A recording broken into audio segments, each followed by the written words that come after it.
नमस्कार, आप देख रहे हैं जी न्यूज विशेष और मैं हूं आपके साथ अक्षय गौर और मैं हूं शुभ्रा सुमन। आप देख रहे हैं हमारा खास कार्यक्रम कैसे बेफिक्र रहे सरकार। राजस्थान से 4 आतंकी पकड़ में आए हैं। इनका इरादा आने वाले लोकसभा चुनाव में आतंक फैलाना था।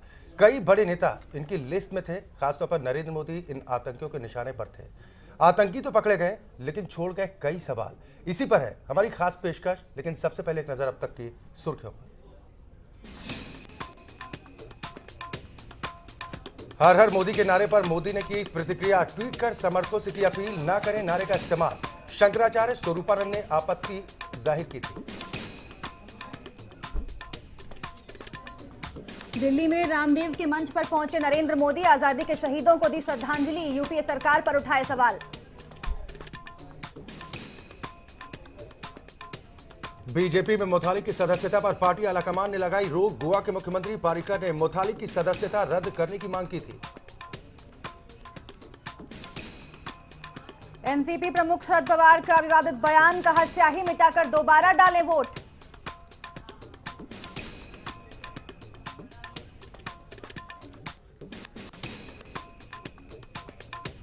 और T20 में पाकिस्तान ने ऑस्ट्रेलिया को हराया। तो शाम 7 बजे से भारत का मुकाबला शुरू। भारत ने टॉस जीतकर पहले बल्लेबाजी का क्या फैसला।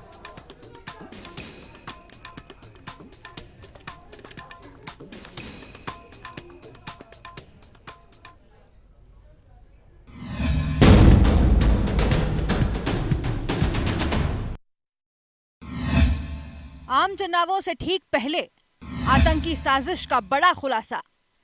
बड़े नेता आतंकियों के निशाने पर और सरकार का पुख्ता सुरक्षा देने का दावा। देश में चुनावी माहौल चरम पर है और राजनीतिक दलों के बड़े नेता अपनी सुरक्षा को लेकर चिंतित भी हैं। अभी शुक्रवार की ही बात, जब बीजेपी के नेता गृह मंत्री सुशील कुमार शिंदे से सुरक्षा की गुहार लगाने गए थे।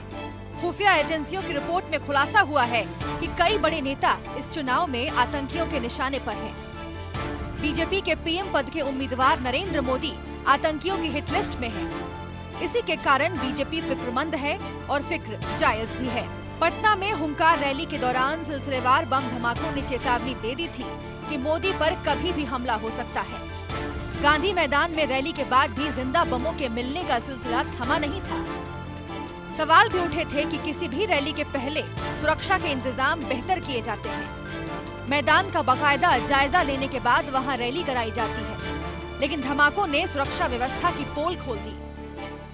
रविवार को जयपुर और जोधपुर से 4 आतंकियों को गिरफ्तार किया गया। चारों आतंकी चुनावों में आतंक का रंग घोलने की तैयारी कर रहे थे। निशाने पर मोदी थे। वक्त रहते ये 4 आतंकी तो पुलिस की गिरफ्त में आ गए, लेकिन आगे भी आतंकी हमले से इनकार नहीं किया जा सकता। गृह मंत्री सुशील कुमार शिंदे ने कड़ी सुरक्षा देने का वादा किया है, लेकिन आतंकियों के मंसूबों और लचीली सुरक्षा व्यवस्था से सवाल उठना लाजमी है कि कैसे बेफिक्र रहे सरकार। जी न्यूज ब्यूरो। तो लोकसभा चुनाव से पहले राजस्थान में पकड़े गए इंडियन मुजाहिदीन के 4 आतंकियों की गिरफ्तारी ने सुरक्षा व्यवस्था पर एक बार फिर सवाल खड़े कर दिए। ये आतंकी किसी बड़ी घटना को अंजाम देने की फिराक में थे। इनके कब्जे से करीब 50 किलो विस्फोटक, लैपटॉप और कुछ दस्तावेज भी बरामद किए गए हैं। आतंकवादियों से पूछताछ में खुलासा हुआ है कि नरेंद्र मोदी पर आतंकी हमले की साजिश थी। दहशतगर्दों की एक और कोशिश नाकाम। लोकसभा चुनाव में गड़बड़ी फैलाने की थी साजिश। भटकल का करीबी गिरफ्त में। राजस्थान से गिरफ्त में आए आतंकी। लोकतंत्र के सबसे बड़े त्योहार से ठीक पहले सुरक्षा एजेंसियों ने आतंकवादियों की एक बड़ी साजिश का पर्दाफाश किया है। जी हां, लोकसभा चुनाव से ठीक पहले दहशत फैलाने के आतंकवादी मंसूबों को दिल्ली और राजस्थान पुलिस ने मिलकर नाकाम कर दिया है। जयपुर और जोधपुर से इंडियन मुजाहिदीन के 4 आतंकवादियों को गिरफ्तार किया गया है। आतंकवादियों से पूछताछ के दौरान पता चला है कि बीजेपी के पीएम कैंडिडेट नरेंद्र मोदी सहित कई नेता आतंकवादियों के निशाने पर थे। आतंकवादियों की साजिश थी कि जब मोदी वाराणसी में अपना नामांकन दाखिल करने पहुंचेंगे तो उन पर हमला किया जाएगा। उधर गृह मंत्री सुशील कुमार शिंदे ने इन आतंकवादियों की गिरफ्तारी को बड़ी कामयाबी बताई है। शिंदे ने यह भी कहा कि मोदी को डरने की जरूरत नहीं है। हम जब वक्त आएगा तभी ये बता देंगे। तो वो वही आदमी है। ये बड़ा सक्सेस है हमारा कि ये वकास बहुत टेररिस्ट केसेस में हमें चाहिए था। तो वो मिल गया है। गिरफ्तार आतंकवादियों में आईएम का एक प्रमुख आतंकवादी वकास भी है, जिसके ऊपर 10 लाख रुपए का इनाम है। वकास पर मोदी की पटना रैली के दौरान हुए सीरियल धमाकों में शामिल होने का आरोप है। दिल्ली पुलिस और राजस्थान पुलिस के साझा ऑपरेशन में इन आतंकवादियों को गिरफ्तार किया गया है। पुलिस का दावा है कि राजस्थान में मोदी की चुनावी सभाएं निशाने पर थीं। यही नहीं, इन आतंकवादियों के निशाने पर जयपुर के 8 अहम ठिकाने भी थे। कमिश्नर साहब सचिन मित्तल साहब के दिशा निर्देश अनुसार ATS Jodhpur, Delhi police team और हमारी जोधपुर कमिश्नरेट पुलिस टीम ने कार्रवाई की, जिसमें कि एक संदिग्ध को उठाया गया है और राष्ट्रीय विरोधी गतिविधियों में वो संलिप्त पाया गया है। काफी मात्रा में उसके पास विस्फोटक सामग्री भी प्राप्त की गई है। शुरुआती पूछताछ में दिल्ली पुलिस को मिली जानकारी के मुताबिक बिरला मंदिर, वर्ल्ड ट्रेड पार्क, महाराणा गढ़ किला जैसी जगहें जहां देसी विदेशी पर्यटकों का तांता लगा रहता है, वहां ये किसी बड़ी आतंकी घटना को अंजाम देने की साजिश रच रहे थे। पाकिस्तानी नेशनल है और ये अपने अन्य साथियों के साथ मिलकर देश में कई जगहों पे आतंकवाद की घटनाएं किया है। हमने उसके डिस्क्लोज़र पे उसके 3 साथी मोहम्मद मारूफ और मोहम्मद वकार अज़हर को जयपुर से पकड़ा और साकिब अंसारी अलियास खालिद को जोधपुर से पकड़ा। आतंकी चुनाव में बड़े पैमाने पर धमाके की साजिश रच रहे हैं, ये खबर राजनीतिक दलों को भी है। तभी तो शनिवार को बीजेपी नेताओं का एक दल गृह मंत्री से कल मिलने गया था और चुनाव में बेहतर सुरक्षा व्यवस्था की मांग की थी। वहीं गिरफ्तार आतंकियों के खुलासे ने उनके डर को और पुख्ता किया है। हालांकि गृह मंत्री शिंदे ने भरोसा जताया है कि सभी दल सुरक्षित हैं, किसी को डरने की कोई जरूरत नहीं है। भले ही अब कुछ आतंकी सुरक्षा एजेंसियों की गिरफ्त में जरूर हैं, लेकिन आम चुनाव में गड़बड़ी की खबरें लगातार सुरक्षा एजेंसियों के लिए चुनौती बनी हुई हैं। ब्यूरो रिपोर्ट, जिया न्यूज। जी हाँ, तो इंडियन मुजाहिदीन के ये 4 आतंकवादी पकड़े गए हैं और गृह मंत्री सुशील कुमार शिंदे इसे एक बड़ी कामयाबी बता रहे हैं। कहना यह है कि डरने की कोई बात नहीं है, सभी राजनीतिक दल सुरक्षित हैं और खास तौर पर खुलासा यह किया इन आतंकवादियों ने कि नरेंद्र मोदी निशाने पर है, नरेंद्र मोदी को भी डरने की जरूरत नहीं है। ये बात लगातार कही जा रही है गृह मंत्रालय की तरफ से। लेकिन क्या वाकई ऐसा है? क्या वाकई राजनीतिक दल सुरक्षित हैं? हम इस पूरी चर्चा में फोकस इसी बात पर रखेंगे। हमारे साथ तमाम मेहमान जुड़ चुके हैं। हमारे साथ परवेश खन्ना साहब हैं, सह संयोजक SINS के। हमारे साथ इंदु भूषण साहब हैं, बीजेपी के नेता। हमारे साथ कर्नल विजय थापर जुड़ रहे हैं, रक्षा विशेषज्ञ हैं, और साथ ही हमारे संवाददाता अमित सिंह भी जुड़ेंगे। लेकिन सबसे पहले परवेश खन्ना साहब, आपसे मैं जानना चाहूंगी, जिस तरह से इसे बड़ी कामयाबी बताई जा रही है, इंडियन मुजाहिदीन के 4 आतंकवादी पकड़े गए हैं, लेकिन क्या वाकई सब कुछ ठीक है? क्योंकि पहले भी देखा जाता रहा है कि आतंकवादी पकड़े जाते हैं, लेकिन उसके बावजूद जिस तरह से रैलियों में बॉम्ब ब्लास्ट की स्थिति उत्पन्न होती है, नेता निशाने पर होते हैं, क्या वाकई डरने की जरूरत नहीं है? सबसे पहले तो मैं दिल्ली पुलिस को बधाई देना चाहता हूं, जिन्होंने मुस्तैदी से इन 4 आतंकवादियों को पकड़ा और एक्शन प्लान की ओर आगे बढ़ रहे हैं। जी। लेकिन साथ साथ ही मैं ये कहूँगा कि जो कांग्रेस की नीतियाँ हैं सिक्योरिटी के हिसाब से बहुत ढीली हैं। जिस ढंग से पिछले कई वर्षों से आप देख रहे हैं, कई जगह पे ब्लास्ट हुए हैं, और इस समय जो मूव चल रहा है, नरेंद्र मोदी जी PM के लिए आ रहे हैं जी, ये तो हद हो गई। बिहार में आपने देखा जगह जगह कई जगह ब्लास्ट हुए रैली के दौरान में, और अभी पिछले दिनों भी जगह जगह पे जो ब्लास्ट हुए हैं जी, उनमें इंडियन मुजाहिद लश्कर तोबा ही हाथ में है। हम पाकिस्तान को क्या चाहते हैं? हम पाकिस्तान को बार बार रिलैक्सेशन दे रहे हैं। हमारी नीति पाकिस्तान के लिए क्या है? हमारी नीति चाइना के लिए क्या है? यानी कोई भी आएगा, बांग्लादेश भी आएगा तो हमारे जवानों की गर्दनें काट के ले जाएगा। क्या हमारे जवान मरने पिटने के लिए हैं कि जाएंगे और बॉर्डर पे मरेंगे और ये नेता कुछ नहीं करेंगे? हम लोग रोजाना टेलीविजन पे देखते हैं कि अलग अलग हमारे लोग शहीद होते हैं और कोई असर नहीं हो रहा। कहीं कोई सख्ती से इनके ऊपर एक्शन लेने का कोई प्लान नहीं हो रहा। ये बड़ा दुर्भाग्य का विषय है। जब नेताओं के घर में इस ढंग से अगर कोई मरेगा, शहीद होगा, कोई जाएगा, तब उनको होश आएगी कि क्या चल रहा है यहाँ पे। बिल्कुल बिल्कुल, बड़ा सवाल नहीं है ये बात। बड़ा सवाल यही है कि जब घटना घट जाती है उसके बाद तो ये कहा जाता है कि जी हाईवे अलर्ट मिला था, लेकिन फिर भी वो अलर्ट स्पेसिफिक नहीं था, इसीलिए हम कुछ कर नहीं पाए। ऐसी स्थिति आखिर बनती क्यों है? क्यों आतंकवादियों के हौसले इस तरह बुलंद होते हैं कि बीजेपी के प्रधानमंत्री पद के उम्मीदवार हैं नरेंद्र मोदी और कहा जा रहा है कि निशाना बनाया जा सकता है उनको। अब हम बीजेपी के नेता से इस बारे में पूछना चाहेंगे। इंदु भूषण हमारे साथ जुड़े हुए हैं। इंदु भूषण साहब, आप लोग संतुष्ट नजर आ नहीं रहे हैं क्योंकि बीजेपी का एक दल मिला था और ये कहना है कि पूरी सुरक्षा मुहैया कराई जानी चाहिए। पहले भी आप लोग ये सवाल खड़े कर चुके हैं। आज गृह मंत्री ये कह रहे थे कि नरेंद्र मोदी को डरने की जरूरत नहीं है, यानी कि उन्हें पता है इस बात का कि कहीं ना कहीं जो पूरा फोकस है नरेंद्र मोदी पर है, निशाना बनाया जा सकता है। उसके बावजूद क्या आप संतुष्ट हैं उनको प्रोवाइड की जा रही सुरक्षा से? मैं दिल्ली पुलिस और राजस्थान पुलिस को बधाई देता हूं कि उन्होंने भारतीय जनता पार्टी के द्वारा घोषित प्रधानमंत्री श्री नरेंद्र भाई मोदी जी की हत्या करने के लिए जिन आतंकवादियों को उन्होंने पकड़ा जी। वो आईएम के आतंकवादी हैं। ये तय है कि देश के अंदर सिमी, लश्कर तैयबा, आईएम, ये सारे के सारे इस प्रकार के संगठन जो जिनके तार पाकिस्तान और ना जाने कितने देशों के साथ जुड़े हुए हैं जी। उन्होंने मिल करके देश के होने वाले नए प्रधानमंत्री, जिनके मस्तिष्क के अंदर, जिसके हृदय के अंदर देश की सीमाओं की सुरक्षा करना उनका एक मकसद है जी। भारतीय जनता पार्टी के हमारे सभी वरिष्ठ नेता इस बात से चिंतित हैं और समय समय पर हम लोग भारत सरकार के अनेक मंत्रियों के द्वारा अपनी बात को हम लोग रखते हैं जी।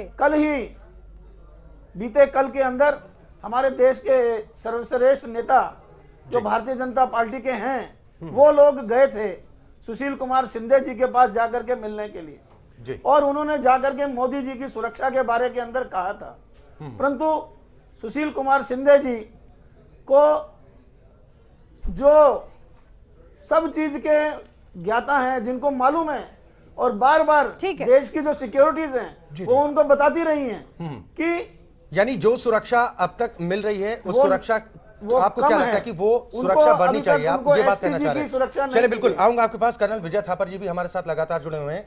कर्नल साहब, आपसे मैं समझने की कोशिश करूंगा, लोकतंत्र का महापर्व है जिस पर आतंकी साया लगातार मंडराता जा रहा है। हालांकि ये भला हो कि ये आतंकी गिरफ्त में आ चुके हैं, लेकिन प्रयास अभी कम नहीं होंगे इन आतंकियों की तरफ से। लोकतंत्र के इस महापर्व को दूषित करने की पूरी कोशिश इन आतंकियों की तरफ से होगी। देखिए जी, सबसे पहले मैं ये कहना चाहता हूं जी कि हमें सिर्फ होम मिनिस्टर की ये स्टेटमेंट कि हमें मोदी साहब को कोई डर नहीं है जी। काफी नहीं है जी। हमें ये मान के चलना होगा, ये पक्का मान के चलना होगा कि श्री मोदी जो हमारे अगले प्राइम मिनिस्टर हो सकते हैं जी। वो उनका टारगेट है, ये मान के चलना होगा जी। और हमें ये भी ख्याल में रखना होगा कि ये जो टीम पकड़ी गई है ये कहीं इसका रिजर्व टीम और भी होंगी जी। और ये खतरा खत्म नहीं हो गया है जी। ये खतरा चलता रहेगा क्योंकि जब तक जब वो बॉम्ब्स पटना में ला सकते हैं जी। जब वो बॉम्ब्स इतने नजदीक ला सकते हैं कि जयपुर तक ले आए हैं जी। तो इसलिए हमें ये मान के चलना होगा कि उनके ऊपर खतरा है। बिल्कुल, और हमें इस तरह की व्यवस्था करनी होगी। बिल्कुल, सिर्फ आश्वासनों से काम नहीं चलेगा, क्योंकि गृह मंत्री ये तो कह रहे हैं कि नरेंद्र मोदी को तमाम राजनीतिक दलों को डरने की जरूरत नहीं है, लेकिन क्या वाकई इस तरह के इंतजामात हैं कि डरने की जरूरत नहीं है और कभी भी कुछ गलत नहीं होगा? मैं आना चाहूंगी परवेश खन्ना आपके साथ। परवेश खन्ना जी, जिस तरह से राजनीति भी होती है इन तमाम मसलों पर, आप उसे कितना बड़ा जिम्मेदार मानते हैं कि बार बार ऐसी घटनाएं सामने भी आती हैं, राजनीतिक दल आश्वासन देते हैं, लेकिन फिर भी इस तरह की जो घटनाएं रुकती नहीं है, क्योंकि पिछली बार जब पटना की रैली में नरेंद्र मोदी के काफिले पर, नरेंद्र मोदी की रैली के बाद वहां पर हमला हुआ था, कुछ लोगों की जानें भी गई थी वहां पर, उसके बाद बड़ा ही अजीबोगरीब एक बयान आया था गृह राज्य मंत्री आरपीएन सिंह साहब का। कहा गया कि जब राजीव गांधी की हत्या हुई थी उस वक्त सब इंस्पेक्टर की सुरक्षा भी उपलब्ध नहीं थी उन्हें, और इसीलिए शायद उन्हें अपनी जिंदगी गंवानी पड़ी। इस तरह की राजनीति जब होती है, उनसे सवाल ये पूछा जा रहा है कि यहाँ पर क्या सुरक्षा व्यवस्था है, वो जा रहे हैं उस मामले में, तो ये जो राजनीति होती है इससे कितना बड़ा खतरा आप मानते हैं? मेरा कहना है कि जिस ढंग के नेताओं की स्टेटमेंट आती है, इंस्टेड ऑफ कि उनको हमारी सुरक्षा एजेंसी को बूस्टअप करने के बजाय राजनीति खेली जाती है। अगर कहीं से भी आईबी से इंफॉर्मेशन आ रही है, कहीं से भी आ रही है, और ये कहा जा रहा है कि इस समय खतरा है, और फिर भाजपा के लोग जाके होम मिनिस्टर साहब के सामने जाते हैं ये कहने के लिए कि ये स्थिति आ रही है और अगर जगह जगह से इंफॉर्मेशन है, वो कहते हैं नहीं ऐसा कोई खतरा नहीं है। ये मैसेज नहीं देना चाहिए। अभी जैसा कि हमारे पहले भी जो वक्ता है उन्होंने कहा कि केवल यही नहीं है कि ये 4 आतंकवादी पकड़े गए, इसके अलावा देश भर में अनेकों आतंकवादी इस समय हैं जो कि आईबी की रिपोर्ट है। इसके लिए सख्ती से प्लानिंग करनी चाहिए और इस ओर ध्यान कराना चाहिए अपनी एजेंसीज का। और हमारे लिए एक सिपाही भी, चाहे छोटा से छोटा सिपाही भी, हमारे लिए वो बहुत कीमती है। बिल्कुल परवेश साहब, ये कितनी बड़ी खतरे की बात है कि आजकल राज्य सरकारों के बीच भी इसको देखकर तालमेल नहीं देखा जा रहा है। जब हमला हुआ था पटना की रैली में, उसके बाद जब नरेंद्र मोदी फिर से एक बार पटना आए थे, बिहार आए थे, तो गुजरात से पुलिस फोर्स लेकर आए थे, तब भी इस बात की खूब चर्चा हुई थी कि एक दूसरे पर भरोसा क्यों नहीं बन पा रहा है।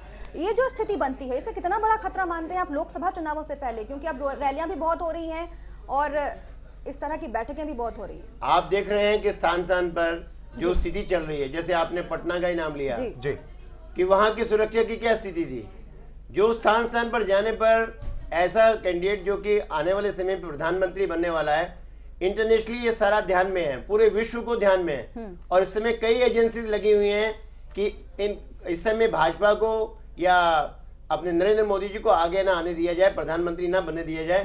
ऐसी कई एजेंसियां लगी हुई हैं, ये भारत सरकार के नॉलेज में है, आईबी की नॉलेज में है कि किसी तरह आगे ना बढ़े। उनकी सुरक्षा और अधिक करनी चाहिए। ऐसे ही भाजपा के और अलग अलग जो नेताएं हैं, बड़े नेता हैं, उनकी सुरक्षा स्थान स्थान पर और सख्ती से करना चाहिए। ये ढिलाई का ही कारण है जो आपको ध्यान में आया कि बिहार में और किस मुस्तैदी से नरेंद्र मोदी जी ने उसको सर टैकल किया। ठीक है,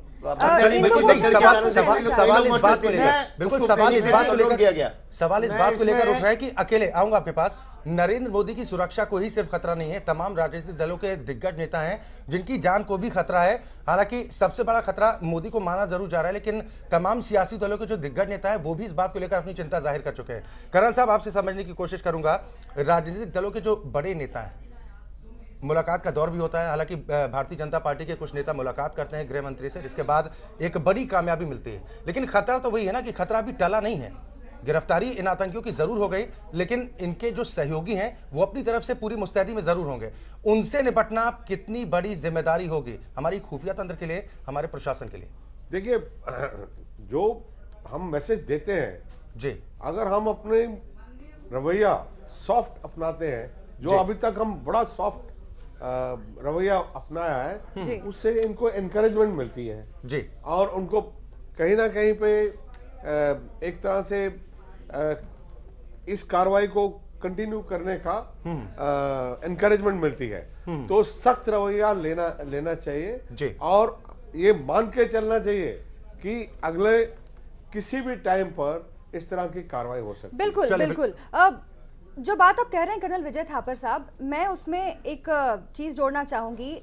कुछ अखबारों में खबरें आई और कल ये खबर आई थी कि यासिन भटकल का एक साथी, एक आतंकवादी तिहाड़ जेल में बंद है और कल उस पर वहां पर ही एक कैदी ने हमला कर दिया और कहना यह था कि बड़े ही आराम से ये जो आतंकवादी है वो रह रहा है और ये खतरा है हमारे देश को भी, हमारे देश की सुरक्षा को भी। जो ये एक असंतोष का माहौल है और आतंकवादियों को जिस तरह से टैकल करती है सरकार, जैसे उनको सजा दिलवाने में काफी देर होती है, बहुत लंबा मुकदमा खींचता है और लोगों में असंतोष बढ़ता जाता है, ये कितना बड़ा खतरा है और इससे आतंकवादियों का मनोबल कितना बढ़ता होगा कर्नल साहब? देखिए जी, मनोबल तो उनका बढ़ेगा ही बढ़ेगा, क्योंकि उनको पता है कि लीगल प्रोसेस हमारे देश में 10-15 साल तक चलेगी। एक बिल्कुल क्लियर कट केस था उसका बॉम्बे का जो था जी। उसको इतनी देर लगा दी इन्होंने टैकल करने में, और लीगल पेचीदगियों में चले जाते हैं और ये नहीं समझते कि इसका नतीजा क्या है। जब तक हम एक सॉफ्ट तरीके से इसको एक आयरन फिस्ट के साथ हमें टैकल करना पड़ेगा। बिल्कुल। जी। हमें इसमें किसी तरह यानी पूरी सावधानी बरतनी होगी, क्योंकि कहा भी जाता है कि सावधानी हटी दुर्घटना घटे, इस बात का इंतजार नहीं होना चाहिए। परवेज जी, आपसे समझने की कोशिश करूंगा, आखिर सवाल क्यों ना उठे? अगर अपनी सुरक्षा को लेकर चिंता की बात कही जा रही है, अपने नेता की सुरक्षा को लेकर चिंता की बात कही जा रही है कि जब जिंदा बम बरामद किए जाते हैं, बिहार की बात कर रहे हैं कि जब वहां पे मोदी की रैली हुई थी उस दौरान जो धमाके हुए थे और बम भी बरामद किए गए थे, सुरक्षा तो जायज है। आपको क्या लगता है कि किस तरह की सुरक्षा अब और बढ़ाई जानी चाहिए नेताओं के, ताकि किसी तरह का कोई खतरा ना हो? मेरा एक निवेदन तो सभी सुरक्षा एजेंसी से है जी, क्योंकि वो ऑन ड्यूटी हैं, वो बिल्कुल निश्चिंत रहें, पूरी जनता उनके साथ में है जी। और वो अपने कार्य को बिल्कुल मुस्तैदी से करें। और दूसरा, मेरी भारत की जनता से ये एक निवेदन है कि हम सब एक सिविल यूनिफॉर्म में एक सिपाही हैं जी, हमें सजग होना पड़ेगा।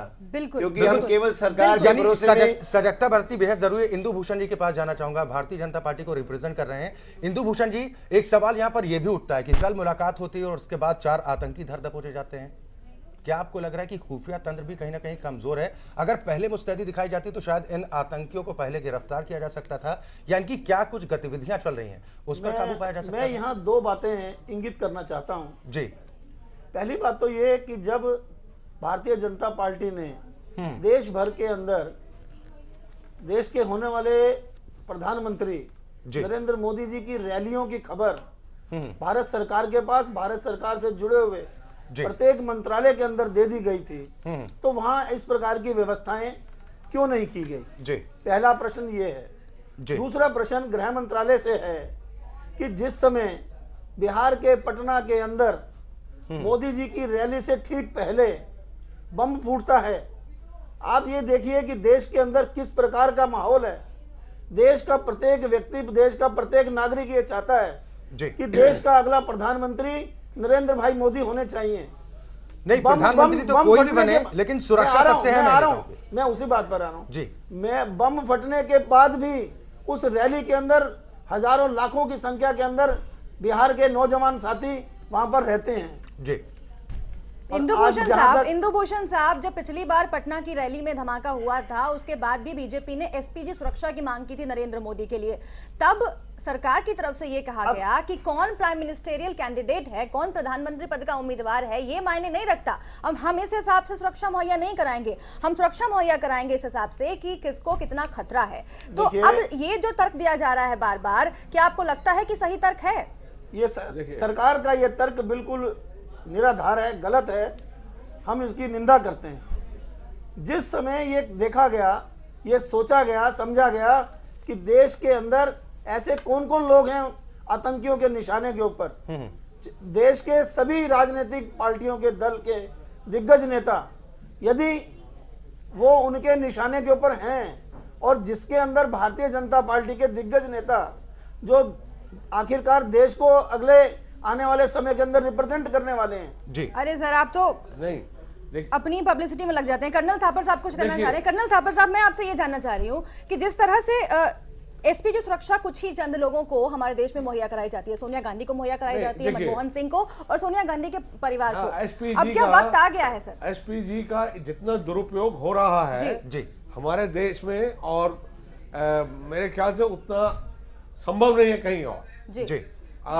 जिनको कोई जरूरत नहीं है उनको दी गई है मेरे हिसाब से, और जिनको जरूरत है इस समय पर उनको नहीं मिल रही। जी। तो ये एक तो क्या अब ये वक्त आ गया है कि चूंकि बार बार नरेंद्र मोदी के ऊपर हमले की बात हो रही है, आतंकवादियों के निशाने पर है नरेंद्र मोदी, उनकी रैलियां वाराणसी की भी रेकी भी की गई थी, आतंकवादियों से खुलासा हुआ है, तो अब क्या वक्त आ गया है कि एसपीजी सुरक्षा का दायरा बढ़ाया जाए, उन लोगों को जो अभी हिट लिस्ट में है सुरक्षा मुहैया कराई जाए? बिल्कुल, क्योंकि आप देखिए जो लोग दिल्ली में हैं या लखनऊ में बैठे हुए हैं और जिनको इस तरह का कोई थ्रेट परसेप्शन नहीं है, उनको देने का कोई मतलब नहीं बनता है। मैं नाम नहीं लेना चाहता कि किस किस को दिए गई है, क्योंकि वो इट्स वेरी एम्बैरेसिंग अगर उनके नाम लिए जाए, लेकिन उनको देने का कोई मतलब नहीं है जब इतने इंपॉर्टेंट टारगेट्स आपके परसेप्शन में हैं जी। और उनको नहीं दी जा रही। जी इंदुभूषण साहब, वजह क्या मान रहे हैं आप बार बार ये कहते हुए पाए गए बीजेपी के तमाम नेता कि चूंकि बार बार नरेंद्र मोदी जो है वो खतरे में बताए जा रहे हैं, इसलिए एसपीजी सुरक्षा मुहैया कराई जाए। आप क्या वजह मान रहे हैं कि ऐसा नहीं हो पा रहा है, और क्या जो अभी जैसा कि गृह मंत्रालय बार बार कह रहा है कि उस लिहाज से, जिस लिहाज से खतरा है, सुरक्षा मुहैया करवाया जा रहा है नरेंद्र मोदी को, जब ये बात कही जा रही है, फिर क्या आपत्ति है इस तमाम देखिए, पी चिदम्बरम ने जी जब देश के अंदर से आंध्र प्रदेश की कोर्ट के अंदर जो आतंकवादी थे जी उनको छोड़ दिया गया, देश के कपिल सिब्बल मंत्री भारत सरकार हैं, उन्होंने कहा कि हम कोर्ट के अंदर खड़े होकर के जी हम उन आतंकवादियों को छोड़ने के लिए कुछ भी जी विरोध नहीं करेंगे, सरकार चाहे कोर्ट चाहे जी तो उनको छोड़ सकती है। जी। और सरकार ने, इस भारत की सरकार ने, जो वर्तमान में कांग्रेस की सरकार है, उसने उन आतंकवादियों को रिहेबिलिटेट करने के लिए पैसा तक मुहैया कराया है। नहीं, ये और राजनीति इससे मत बढ़कर कीजिए। निंदनीय आज बात का क्या मुद्दा हो सकती है? राजनीति पर मत ले जाने दीजिए। सुरक्षा बेहद अहम मुद्दा है, उस पर ही चर्चा हो तो ज्यादा बेहतर है। परवेज जी से समझने की कोशिश करूंगा। वकास की गिरफ्तारी होती है, मोस्ट वांटेड 10 लाख रुपए का इनामी था, उसकी गिरफ्तारी अब हो जाती है। यासीन भटकल, इंडियन मुजाहिदीन के यासीन भटकल की तरफ से जब सुराग लगता है, उसके बाद गिरफ्तारी कर ली जाती है वकास की। आपको लग रहा है कि अब 10 दिन की पुलिस रिमांड है, अगर उससे कड़ाई से पूछताछ की जाती है तो पूरे नेटवर्क का खुलासा हो सकता है? बिल्कुल ठीक कह रहे हैं कि अगर सख्ती से पूछताछ होती है, सख्ती से सारे लिंक एक्सपोज होते हैं, तो बहुत बड़ा इसमें नेटवर्क निकलेगा और काफी लोग इसकी ग्रिप में आएंगे।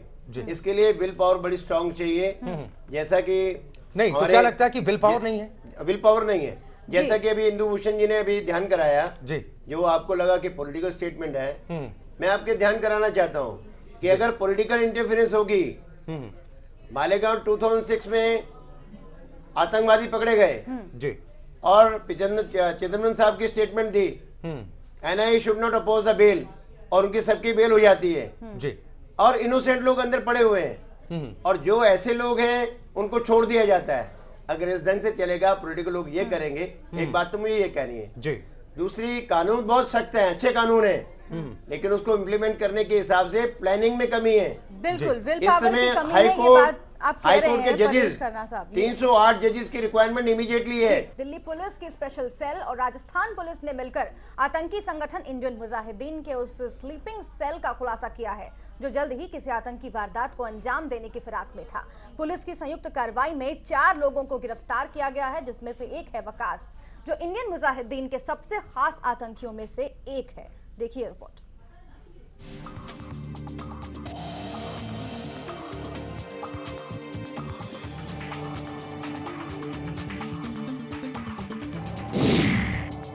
नाम जियाउर रहमान उर्फ वकास, नागरिक पाकिस्तान, उम्र करीब 25 साल, काम आईएम के लिए आतंकी घटनाओं को अंजाम देना। ये ब्यौरा उस दहशतगर्द आतंकी का है जिसे दिल्ली पुलिस की स्पेशल सेल ने गिरफ्तार किया है। दिल्ली पुलिस के मुताबिक वकास को राजस्थान से गिरफ्तार किया गया है। इंडियन मुजाहिदीन के कमांडर यासीन भटकल की गिरफ्तारी के बाद से इंडियन मुजाहिदीन कमजोर पड़ने लगा। ऐसे में जियाउर रहमान उर्फ वकास इंडियन मुजाहिदीन और आतंकवाद को जिंदा रखने की कोशिश में जुट गया। वकास ने अपने साथियों के साथ राजस्थान में डेरा जमाया और आतंकी हमला करने के लिए सही वक्त का इंतजार, सही टारगेट और सही जगह की तलाश में जुट गया। लेकिन इससे पहले कि वकास इंडियन मुजाहिदीन के दहशतगर्दों के साथ किसी वारदात को अंजाम दे पाता, वो दिल्ली पुलिस के स्पेशल सेल के हत्थे चढ़ गया। आतंकवाद पे अंकुश लगाने की दिशा में दिल्ली पुलिस स्पेशल ने एक महत्वपूर्ण कदम उठाया और एक इसे महत्वपूर्ण सफलता मिली, जबकि हमने जियाउर रहमान, जिसका अलियास है वकास और उस नाम से अक्सर जाना जाता है, उसको हमने कल सुबह पकड़ा। यह आतंकवादी पाकिस्तानी नेशनल है और ये अपने अन्य साथियों के साथ मिलकर देश में कई जगहों पे आतंकवाद की घटनाएं किया है। पुलिस के मुताबिक वकास की गिरफ्तारी एक बड़ी कामयाबी है। क्योंकि उसकी गिरफ्तारी के बाद न सिर्फ आतंकी संगठन इंडियन मुजाहिदीन के स्लीपिंग सेल का खुलासा हुआ, बल्कि पुलिस दूसरे आतंकियों तक भी पहुंच गई। दिल्ली पुलिस और राजस्थान पुलिस के संयुक्त कार्रवाई के बाद पुलिस ने जयपुर और जोधपुर से 3 और आतंकियों को धर दबोचा।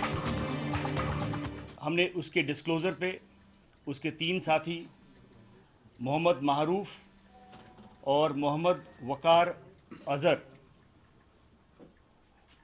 को जयपुर से पकड़ा और साकिब अंसारी अलियास खालिद को जोधपुर से पकड़ा।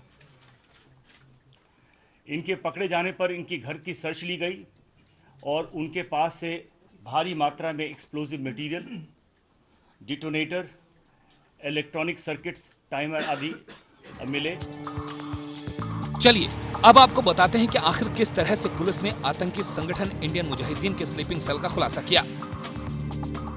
इसके बारे में मैं ये बताना चाहता हूं कि यासीन भटकल और असदुल्ला हड्डी के पकड़े जाने पर और इस प्रकार से अन्य IM टेररिस्ट के पकड़े जाने पर जो इंटरोगेशन हुआ, उससे हमें जो क्लू मिली, उस पर हमने आगे काम करना शुरू किया।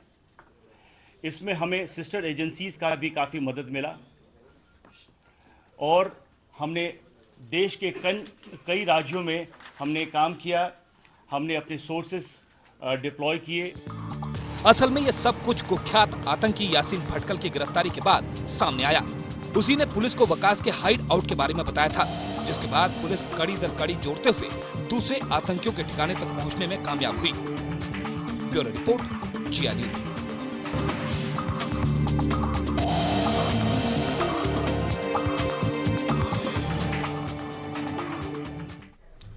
और चलिए आपको बताते हैं कि दिल्ली पुलिस की स्पेशल सेल की वो लाइन ऑफ इन्वेस्टिगेशन जिस पर चलकर दिल्ली पुलिस अजमेर, जयपुर और जोधपुर में छिपे आतंकियों तक पहुंचने में कामयाब हो पाई। वकास को राजस्थान के अजमेर रेलवे स्टेशन से किया गिरफ्तार। वकास पर था 10 लाख रुपए का इनाम। वकास को कोर्ट से 10 दिन की पुलिस रिमांड में लिया गया। पूछताछ में वकास ने IM के प्लान का खुलासा किया। IM के टारगेट पर थे नरेंद्र मोदी। नरेंद्र मोदी की रैली को बनाया जाना था निशाना। वकास ने अपने साथियों का पता भी दिया। दिल्ली पुलिस ने जयपुर और जोधपुर में दबिश दी। IM के 3 और आतंकियों को गिरफ्तार किया। बड़ी मात्रा में विस्फोटक हुआ बरामद। तो वाकई ये बड़ी कामयाबी है पुलिस के लिए और कहा भी यही जा रहा है। ताजा अपडेट के लिए हम दिल्ली का रुख करेंगे। अमित सिंह हमारे साथ जुड़ रहे हैं, हमारे संवाददाता। अमित, अभी क्या ताजा अपडेट आ रही है? किस तरह से पूछताछ की जा रही है इन तमाम आतंकवादियों से जो गिरफ्त में आए हैं? जी हाँ सुब्रा, लगातार दिल्ली पुलिस इन चारों आतंकवादियों से पूछताछ कर रही है। उनसे ये जानने की कोशिश कर रही है कि जो उनके और भी जो आतंकी हैं वो देश के किन किन कोने में छिपे हुए हैं, क्योंकि यासीन भटकल जब गिरफ्तार हुआ था उसने पूछताछ में पुलिस को यह जानकारी दी थी कि देश के अंदर कुल 100 जगहों पर विस्फोट करने का विस्फोटक पदार्थ देश के अंदर मौजूद है। तो निश्चित तौर पर और भी आतंकी होंगे। इसके अलावा यासीन भटकल के अलावा हड्डी भी इस वक्त जेल में बंद है। इन दोनों से पूछताछ जब हुई थी तब जाके वकास के बारे में जानकारी मिली और उसके बाद दिल्ली पुलिस की स्पेशल सेल की एक टीम जयपुर गई और जयपुर से वकास को गिरफ्तार किया।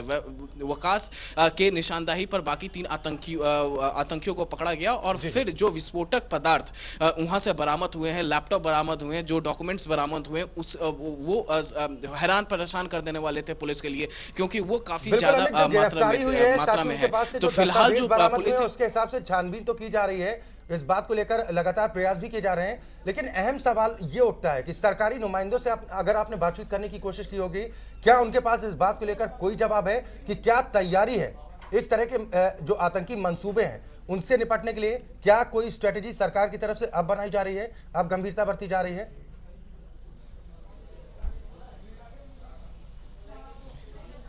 जी अब इस वक्त मैं मौजूद हूं दिल्ली के रामलीला मैदान में। यहां कुछ देर पहले योग महोत्सव का आयोजन किया गया था। रामदेव ने इसका आयोजन किया था। जो बीजेपी के पीएम कैंडिडेट नरेंद्र मोदी भी यहां पहुंचे थे। लेकिन खास बात यह थी यहां की कि यहां जो दिल्ली पुलिस के जवान चाहे रामलीला ग्राउंड के अंदर या बाहर जिस तरीके से मुस्तैद थे, इसे देखकर ये कहीं ना कहीं जो विस्फोटक पदार्थ जयपुर से बरामद हुए हैं उसका दिल्ली पुलिस के अधिकारियों या फिर जो दूसरे अधिकारी हैं जो एमएचए के home ministry of home affairs में बैठे हों, उन सब अधिकारियों को ये इल्म होगा कि लोकसभा के चुनाव के मद्देनजर आतंकी क्या सोच रहे हैं, कितने बड़े पैमाने पर ये साजिश रच सकते हैं। क्योंकि जो कुछ दिनों पहले आईबी अलर्ट जारी हुआ था, इस आईबी अलर्ट में लोकसभा चुनाव की रैलियों में हमले करने की योजना थी। उसके बाद से बहुत महत्वपूर्ण बात है, आईबी अलर्ट में भी लोकसभा चुनावों को निशाना बनाने की बात कही गई थी और अब ये गिरफ्तारियां हुई हैं, बड़ी कामयाबी है। अमित, आप इस इन्वेस्टिगेशन पर अपनी निगाहें बना के रखिए। फिलहाल बहुत शुक्रिया आपका अमित। इस चर्चा को आगे बढ़ाएंगे हम। हमारे साथ तमाम मेहमान जुड़े हुए हैं। परवेश खन्ना साहब, ब्रेक में जाने से पहले आप बता रहे थे कि कैसे इच्छा शक्ति नजर नहीं आ रही है, और मैं ये आपसे जानना चाहूंगी कि इच्छा शक्ति की कमी की तो हम बात करते हैं, राजनीति भी होती है इन तमाम मसलों पर जो भी काफी घातक बताई जाती है, लेकिन आईबी अलर्ट जब जारी किया जाता है उसका सही इस्तेमाल ना होना, ये कितनी बड़ी चिंता की बात है? एक्चुअली क्योंकि मैंने जैसा पहले बताया कि पॉलिटिकल इंटरफेरेंस ऐसी है, इतनी है जी कि चीफ बना दिया है, नहीं मिनिस्टर बन गए, दूसरे बन गए। लैक ऑफ नॉलेज होती है इन मिनिस्टर्स की भी, जिस मिनिस्ट्री में है इनकी ट्रेनिंग होनी चाहिए प्रॉपरली। और जैसा कि मैंने पहले भी ध्यान कराया, एजेंसीज का प्रॉपर कोऑर्डिनेशन नहीं है जी। आपस में प्रॉपर कोऑर्डिनेशन हो। आईबी ने रिपोर्ट दी, कैसे किस ढंग से आगे चल के इमीडिएटली एक्शन प्लान होना चाहिए, ये भी आवश्यक है। और जैसा ध्यान करा रहा हूँ कि पॉलिटिकल विल पावर होगी और ट्रेनिंग उसकी इनकी प्रॉपर, मैं तो कह रहा हूँ कि इनकी ट्रेनिंग होनी चाहिए। जो सी मिनिस्ट्री दी गई है उस मिनिस्ट्री में, यानी आपको लगता है कि तालमेल की कमी है, आपसी सामंजस्य बिठाना बेहद जरूरी है। कर्नल साहब के पास रुक करना चाहूंगा। कर्नल साहब, जो मौजूदा हालात देखते हुए नजर आ रहे हैं, क्या आपको लगता है कि आतंकियों के जो मंसूबे हैं वो तो बड़े हैं, इस बात में कोई दो राय नहीं है? क्या आपको लगता है कि जो हमारी सुरक्षा व्यवस्था है वो बेहद लचीली है, जिसका फायदा आतंकी संगठन उठाते हैं? उसमें मुझे कोई शक नहीं है कि हमारी सुरक्षा जो व्यवस्था है जी वो ठीक नहीं है, बिल्कुल सख्त नहीं है, और इसमें बड़े लूप होल्स हैं जिनका इस्तेमाल किया जा सकता है जी। जहां तक आईबी की अलर्ट का सवाल है जी, अभी अभी मैंने पढ़ा है और रिपोर्टें आई गई हैं जी, कि एक जनरल किस्म की अलर्ट देने की प्रक्रिया ये होती है कि जनरल अलर्ट दे दिया। अभी इसमें कोई बड़े आईबी की इनपुट की जरूरत नहीं है कि आज कौन टारगेट बनेगा। रैलीज, पॉलिटिकल रैलीज हैं जहां हजारों लाखों लोग इकट्ठे हो रहे हैं, वो ऑब्वियस टारगेट है। इसमें आईबी का कोई अलर्ट नहीं। लेकिन कर्नल साहब, यहाँ पर सवाल एक अहम ये भी उठता है कि जब भी कोई चुनावी सभा या कोई चुनावी रैली का आयोजन किया जाता है, उससे पहले तमाम सुरक्षा व्यवस्था करने का दम्भ भरा जाता है, बाकायदा सघन चेकिंग अभियान चला जाता है और 2 से 3 घेरा चक्र भी बनाए जाते हैं कि ताकि किसी भी तरह की कोई गड़बड़ी वहां पर ना हो पाए। जैसी नजीर बिहार में देखने को मिली थी मोदी जी की रैली के दौरान, सब कुछ छानबीन की जाती है, लेकिन उसके बावजूद अगर वहां पर धमाके हो जाते हैं, वहां पर बम वहां से बरामद किए जाते हैं, जिंदा बम, तो फिर यहां पर चूक कहां नजर आती है? देखिए, जब प्रेसिडेंट कैनेडी की हत्या हुई थी जी, तो एक ही बात कही गई थी कि एक अगर पक्के इरादे वाला असैसिन है जी, उसको रोकना बड़ा मुश्किल है। इसलिए आप जितनी भी तैयारी करेंगे इसके लिए उतनी कम होगी जी। ये लेकिन कई बार कर्नल साहब ये शिकायत की जाती है कि अलर्ट जो था वो स्पेसिफिक नहीं था। अब किस तरह से इसे माना जाए, क्योंकि जब बोधगया में ब्लास्ट हुआ था, बिहार के बोधगया में, तब भी ऐसी ही बात कही गई थी। गृह मंत्रालय तो कहता है कि हमने आपको कहा था कि ऐसा हो सकता है, आईबी ने भी अलर्ट किया था। पटना में जब ब्लास्ट हुआ उसके पहले भी ये कहा गया। अब स्पेसिफिक अलर्ट का मतलब क्या हम समझें? ये तो नहीं बताया जाएगा ना कि फला जगह पर फला। थोड़ा सा और भी बढ़ाना चाहूंगा, क्या राज्य सरकारों की कहीं ना कहीं इसमें नाकामी की बात की जाए, या फिर मंशा पर क्या सवाल उठते हैं कि राज्य सरकार इन चेतावनियों को गंभीरता के साथ नहीं लेती, जिसका नतीजा इस तरह से भुगतना पड़ता है? देखिए, प्रोफेशनलिज्म की कमी है कहीं ना कहीं पे, क्योंकि एक तो तालमेल की कमी है, नहीं है तालमेल पूरा अच्छी तरह से। एक आतंकवादी को पकड़ते हैं, कोई बड़ा वरिष्ठ नेता उसके पक्ष में बोलना शुरू कर देता है जी, और इस तरह से जो उनकी मनोबल है उसका उसके अंदर बड़ी कई, मैं अभी आपके चैनल में नहीं दोहराना चाहता, कई केस ऐसे हैं जी जी जिनमें अलग अलग लीडर खड़े होके उनके पक्ष में बोलते हैं जी। तो उससे वो कोई अच्छी बात नहीं है, तालमेल की बिल्कुल कमी- बिल्कुल तालमेल की कमी है। इंदु भूषण जी के साथ मैं बात करना चाहूंगी। इंदु भूषण साहब, आप बड़ी देर से इस चर्चा को सुन रहे हैं और जाहिर है कि आपने कई बार ये इल्जाम लगाए हैं सरकार पर कि अलर्ट तो जारी होता है फिर भी खास इंतजाम नहीं किए जाते, नरेंद्र मोदी की सुरक्षा को लेकर सरकार सजग नहीं है। लेकिन सवाल ये है कि किसी की भी सरकार हो, यूपीए की सरकार हो या एनडीए की सरकार हो, आईबी अलर्ट्स हमेशा जारी होते हैं, हमेशा ही अलर्ट किया जाता है, लेकिन उसके बावजूद जो कोऑर्डिनेशन दिखना चाहिए वो नहीं दिखता, जो सुरक्षा व्यवस्था दिखनी चाहिए वो नहीं दिखती। तो क्या ये सिर्फ राजनीति नहीं करते आप लोग? क्योंकि आपकी सरकार में भी अगर वही समस्या उत्पन्न हो रही है तो बार बार इस तरह से कहना सिर्फ राजनीति है क्या? मैं इसमें भी दो बात कहना चाहता जी। हूं कि देश की जितनी भी सुरक्षा एजेंसियां हैं जी उन सुरक्षा एजेंसियों ने सदा समय समय पर किसी भी सरकार को अलर्ट किया है। अब उस सरकार का यह दायित्व होता है कि देश का कोई भी नागरिक जी उसके ऊपर यदि कुछ असुरक्षा नजर आती है तो उसको सुरक्षा पूर्ण रूप से दी जानी चाहिए, एक बात। दूसरी बात, जो भारत इस समय ये जो चुनाव का पर्व चल रहा है, इस चुनाव के पर्व के अंदर जी भारतीय जनता पार्टी का प्रधानमंत्री नरेंद्र मोदी जी थोड़े ही दिनों में होने वाले हैं, ये सबको मालूम है। परंतु ना तो हमारे देश की भारत सरकार और ना ही बांग्लादेश, ना ही पाकिस्तान, ना ही अमेरिका ये चाहते ही नहीं है कि इस देश के अंदर, इस भारतवर्ष के अंदर कोई एक ऐसा व्यक्ति आए जो इस धरती को अपनी मां कहे। नहीं तो इंदु भूषण जी, कमी आप कहाँ देखते हैं? सवाल आप उठा रहे हैं, कमी तो कमी कहाँ आपको दिखाई देती है? देखिए, कमी इसके अंदर यहाँ आती है सामने कि वर्तमान के अंदर जो सरकार है वो किस प्रकार से अपने शासन को चला रही है। वो नहीं तो इसका मतलब तो सीधा यही हुआ कि जो सियासी पार्टियां हैं अपना हित साधने की खातिर अपने देश की सुरक्षा परंतु के साथ भारतीय खिलवाड़ जनता करती है। पार्टी के ये कहना चाह शासन रहे हैं आप? भारतवर्ष के अंदर जिस इंदु भी भूषण राज्य जी, के अंदर, जिस भी राज्य के क्या आपको अंदर, लग रहा है कि सिर्फ राजनीतिक हित साधने के लिए भी इस तरह की कुछ हिमायत करने की कोशिश की जाती है? हाँ जी, क्योंकि भारतीय जनता पार्टी की जिस भी राज्य के अंदर सरकारें हैं वहां इस प्रकार का कहीं पर भी आतंकवादी निशाने नहीं साधते। लेकिन यहाँ पर सवाल, शुभ्रा, यहाँ पर रुकना चाहूंगा। शिंदे साहब ने जो अब आश्वस्त भी इस बात को लेकर किया है कि मोदी जी को अपनी सुरक्षा की चिंता करने की जरूरत नहीं है, शिंदे हम साहब काम कर रहे ने हैं। तो शिंदे साहब को तो हम कुछ कह भी नहीं सकते हैं जी। क्योंकि शिंदे साहब के पास तो सब चीजें मालूम है और उन्होंने तो, हम तो उनको येड़ा भी नहीं कह सकते क्योंकि वो तो देश के गृह मंत्री हैं, बड़े आदमी। नहीं, इसे हम राजनीतिक बहस ना बनाएं तो अच्छा है। परंतु नहीं, राजनीतिक बहस क्यों नहीं बनेगी? राजनीतिक बहस इसलिए नहीं बनाएंगे, परवेश खन्ना साहब मैं आपके पास आना चाह रही थी। परवेश खन्ना साहब, मैं आपसे जानना चाह रही हूँ, ये जो बात उठाई इंदु साहब ने कि राजनीतिक जो एक हालात है वो बदलते चले जा रहे हैं और नरेंद्र मोदी प्रधानमंत्री बनने वाले हैं, खैर ये तो कहेंगे बीजेपी से ताल्लुक रखते हैं, लेकिन जिस तरह से कहा जा रहा है कि आने वाले दिनों में जो पड़ोसी मुल्क हैं उनसे संबंध कुछ अलग हो सकते हैं, नए सिरे से संबंध बनाए जा सकते हैं, क्या इसे भी आप इस लिहाज से देखते हैं क्या? क्योंकि वसीम जो पकड़ा गया पाकिस्तान से ताल्लुक रखता है। मेरा कहना है कि पड़ोसी राज्य में कई लोगों का मन प्रसन्न है जी। जैसा कि वेव चल रही है इस समय कि नरेंद्र मोदी कल आने वाले समय में पीएम आने वाले हैं, ये पूरा मैसेज पूरे वर्ल्ड में है जी। कई देश तो बहुत खुश हैं और कई लोगों को लगता है कि इसको कैसे स्नब किया जाए, ये स्थायी सरकार आ जाएगी, ये अच्छे लोग आ जाएंगे, इस ढंग से एक सिस्टम चालू हो जाएगा। क्योंकि आप देख रहे हैं 1947 से लेके आज तक मैक्सिमम समय पे कांग्रेस इस समय सत्ता में रही है और भ्रष्टाचार में पूरी लिप्त है और उसकी नंबर 2 पार्टी जो सपोर्टिंग आम आदमी पार्टी खड़ी होगी उसके सपोर्टिंग, यानी वो नंबर 2 है। कांग्रेस नंबर 1, नंबर 2 उसकी सपोर्टिंग। ये कांग्रेस क्योंकि खत्म होने जा रही है तो बीच में एक आम आदमी पार्टी खड़ी करती है। मैं राजनीति बहस नहीं कर रहा, मैं राजनीति के विषय नहीं कर रहा, मैं आपके ध्यान करा रहा हूँ कि जब तक ये भ्रष्टाचार खत्म नहीं होगा, आप देखिए कितना दुर्भाग्य है, इस बात का फैसला कितना दुर्भाग्य जनता करेगी। मेरे को बात पूरी करने दें जी। कितना दुर्भाग्य है कि बॉर्डर पे आज की डेट पे भी पूरी फेंसिंग ही नहीं है जी। कौन रात के अंधेरे में आ रहा है?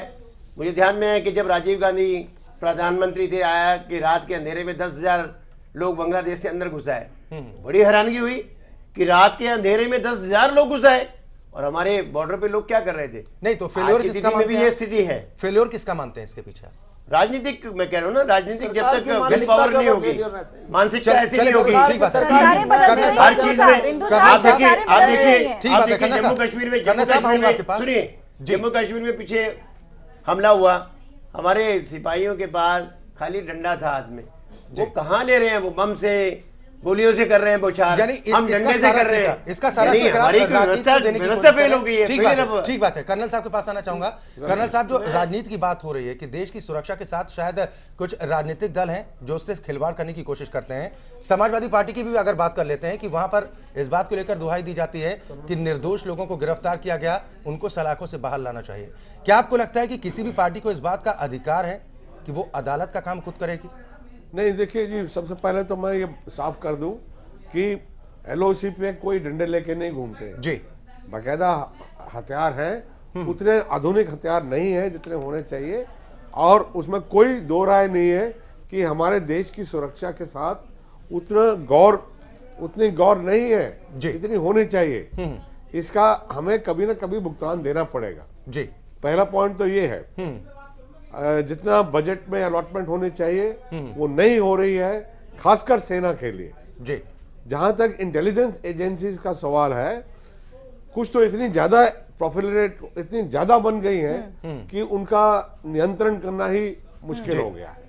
तो आपस में एक तरह की कंपटीशन है कि कौन रॉ दे रहा है, आईबी दे रहा है या स्टेट पुलिस। सवाल इसी बात को उठते हैं ना कर्नल साहब कि आखिर किसकी बात पर भरोसा किया जाए? अगर आईबी की तरफ से अगर अलर्ट जारी किया जाता है या फिर तमाम जो सुरक्षा एजेंसियां हैं वो इस बात को लेकर आगाह करती हैं, तालमेल की कमी के चलते शायद ये चीजें होती हैं जो ये लोग बताते हैं। दूसरी बात मैं बड़ी बात कहना चाहता हूँ, जी जी, किसी भी राजनीतिक पार्टी को, जो देश की पार्टियां हैं, फायदा नहीं होगा जी जी कि उनके ऑपोजिट पार्टी का कोई लीडर हताहत हो जाता है, जैसे कि राजीव गांधी हो गए थे। जी जी। तो हम नहीं कह सकते कि दूसरी पार्टी को या किसी और पार्टी को उसका नुकसान उठाना पड़े। परवेज साहब के पास मैं जाना चाहूंगी, परवेज साहब के पास, चूंकि काफी चर्चा हो गई कि क्या कमियां हैं, कहां पर है, लेकिन लोकतंत्र के लिए परवेज साहब कितना बड़ा खतरा आप इसे देखते हैं? क्योंकि चुनावों से पहले जब बार बार ये कहा जा रहा है कि लोकसभा के चुनाव निशाने पर हो सकते हैं, नरेंद्र मोदी के बारे में बात की गई, तमाम राजनीतिक दलों के बारे में बात की गई, आपको लगता है कि